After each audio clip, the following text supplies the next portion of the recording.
Bonjour, bienvenue sur le site voixsens.lepavois.org. Ce dernier a été créé par des membres du groupe de soutien des entendeurs de voix du Pavois pour sensibiliser le public.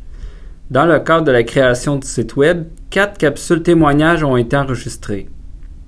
Dans cette capsule témoignage, nous discuterons du sens que l'on peut accorder aux voix. Quel est le sens, la provenance que tu donnes à ton expérience en tant qu'entendeur de voix? Toi, Valérie. Je crois que c'est l'Esprit Saint qui se manifeste. Ma présence supérieure, des entités, des âmes errantes, des espèces de machines spirituelles, des êtres de l'astral, des démons, des anges, des dorlis, des succubes. Des mots d'un vocabulaire spécifique que j'ai réussi, à l'aide de l'esprit, à décoder une partie. Des esprits qui se logent dans les cavernes du corps, des êtres mis sur notre chemin pour nous faire grandir et ou soit nous convertir, soit nous avertir de se comporter mieux ou de telle façon. Des ensorcellements, des façons de mieux comprendre et réussir sa vie, et avoir plus de foi en la vie, au plan que Dieu a prévu spécifiquement pour moi. Parce qu'après avoir compris ce que les voix attendaient de moi, c'est-à-dire de prophétiser, annoncer mon avenir, comment? En prenant le temps de faire les choses, de me choisir, de faire les choses en écoutant la voix du cœur. C'est ainsi que pour moi les voix se taisent pour de bon. Merci Valérie. Et toi, Peyo?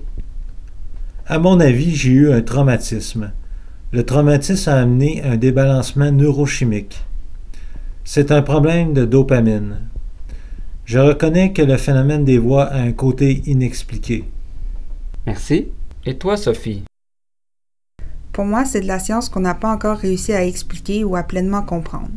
On ne connaît pas vraiment la provenance des voix, même si on considère que c'est uniquement un problème de santé mentale et qu'elles viennent de nos propres cerveaux, on s'explique mal de multiples personnalités qui ne s'étaient pas manifestées avant, avec qui on peut discuter, qui peuvent nous surprendre, nous interrompre.